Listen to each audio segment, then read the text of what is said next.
Thank you, Mr. Sanford. Chair will now recognize Mr. Molnar for his questions. Thank you, Mr. Chairman, and good morning, Mayor, Good and morning. Mr. Lee and Chair Mendelson. Thank you for being here today. This year marked the 40th anniversary of sister city relations between Washington, D.C. and Beijing. And I'm very concerned about this relationship because, as you know, this Chinese Communist Party has become increasingly more aggressive at home and abroad. In Washington, D.C., people can openly petition their government, voice their opinion, and exercise their other rights under the First Amendment. Beijing embodies the opposite of these values, with no free expression and punishments for those who speak out. Just most recent example would be to see what's happening in Hong Kong with all the political prisoners there. Additionally, the Chinese Communist Party's United Front uses engagement, including sister city programs, to exert influence over foreign governments, officials, and businesses. Given the nefarious nature behind the sister city program, as well as the horrific human rights abuses perpetrated by the CCP, how do you justify continuing this relationship with Beijing? Well, thank you for that question. And we have been active participants in the Sister City program with other capital cities around the world. I don't know how long this arrangement is with China, but it's probably a couple of decades old. And we're happy to review all of our relationships, but we do take a lot of signal from the United States Department of State. And that's a conversation that we'd be happy to have with them.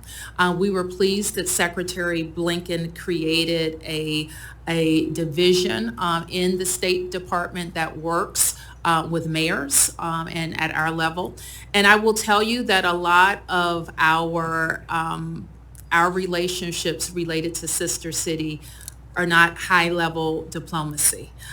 They're people-to-people strategies. So what can we learn from a Chinese school in Beijing? And some of our sister city relationships focus on healthcare. Others focus on cultural exchange. And we are proud to represent American values in all of those relationships. So the basis for all of our sister city agreements is how we can share the best of America and take from those relationships what help us on either cultural exchange or how we do business. Okay, so you take, from what I can tell, you take a lot of direction from the Department of State. Is that what I'm hearing? We certainly consult, and so if there are, Let me just, yeah, sure. So the Biden administration, as well as the Trump administration, both have declared a genocide being perpetrated by the Chinese Communist Party. Are you familiar with that? I'm not familiar with us cutting off all diplomatic relations with No, I didn't China. say that, but they've declared that there is a genocide occurring in China, specifically with respect to the Uyghur Muslim population. Both the Biden administration as well as the Trump administration have declared that.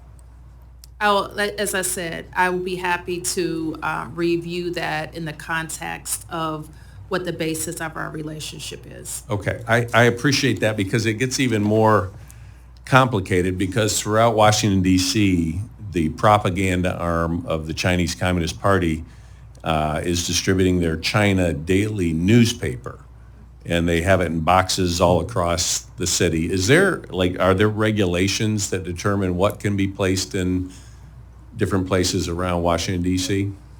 I think all of the newspaper boxes there used to be many more newspaper boxes, and Yeah, we it's don't. declining, I reckon. Yes. But I guess the question is, I'm wondering how much does the Chinese Communist Party pay for that communication? None. No, nothing. Who pays for the boxes throughout the You're bringing up something that I actually looked at a few years ago because we don't regulate, and it's very difficult for us to regulate because of First Amendment issues. So those boxes are placed without the district getting paid for them. So they, okay. But so I haven't seen any of those boxes. Well, I guess my question is, if it's an arm of the Chinese Communist Party and they can put them anywhere in Washington DC, does that concern you? It concerns me, and if nothing else, I think that there's what do I want to say, a visual neatness issue. I know you're getting at content. Content is very difficult for us to be able to regulate. But I guess, and Mr. Chairman, if I might have a minute more to explore some of these. All right, thank you. So do you believe that the Chinese Communist Party has First Amendment rights here in Washington, D.C., similar to what other... Well, I hate the way you phrase it, but I think the simple answer is that we as a government cannot discriminate based on content, whoever is saying whatever they're saying. Okay, all right. Just one last question. In Michigan, my home state, we had a Chinese national, because we had same-day voter registration there. We had a Chinese national vote in the election illegally, and the ballot was never able to be retrieved, and so you had an illegal vote cast by someone of a foreign government representation. And Washington, D.C. offers same-day voting. You're also allowing people only to demonstrate that they're residents rather than citizens to vote. How would you protect federal elections? Because we contribute $500,000 towards federal, election grants for D.C.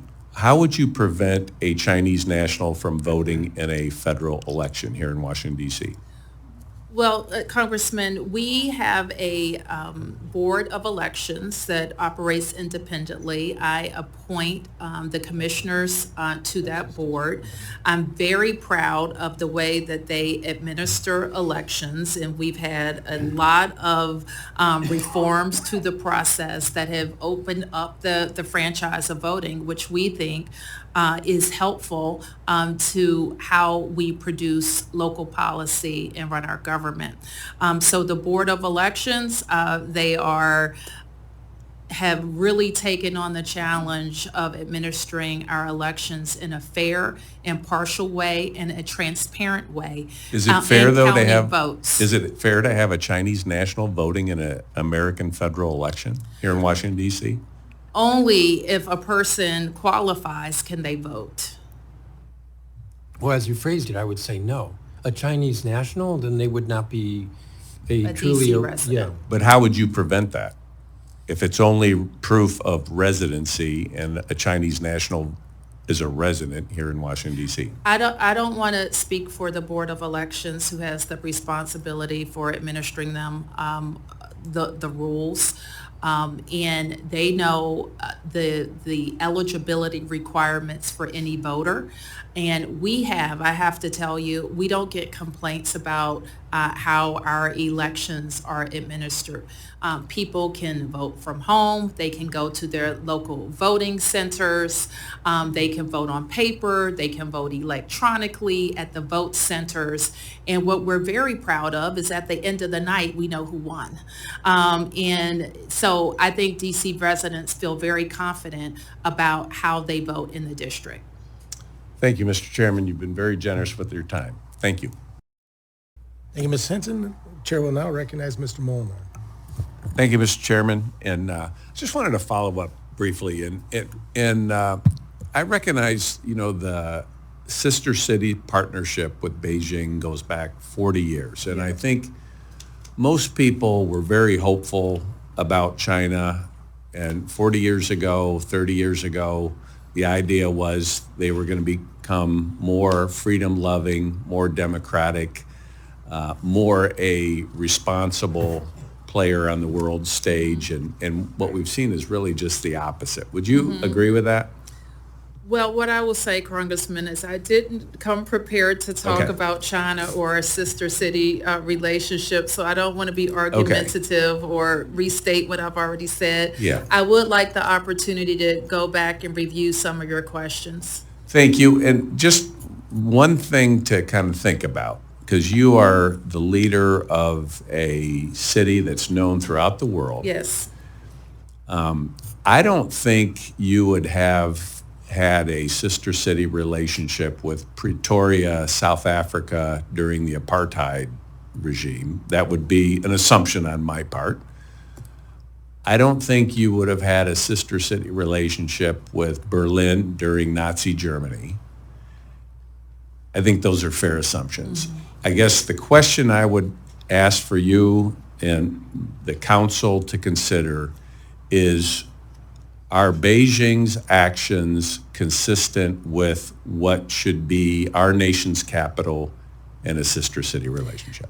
And I think those are fair questions. And as I sit here, one way I would approach it, and I haven't in the 10 years I've been mayor, but my staff will tell you I'm very, and these are the words I use, stingy with our sister city relationships. We're called on multiple times throughout the year. Ambassadors, mayors come to my office and ask to be sister cities with us. I think that I maybe have added 1 or 2 new relationships in 10 years. So we take the responsibility very seriously. And the thing that I might consider as I sit here, but again, I want to review it, is just instituting on a schedule, a review process of those relationships to check in on the status of it. Okay. I think that would be a reasonable way to approach it. Okay, thank you. Thank you. And I yield back.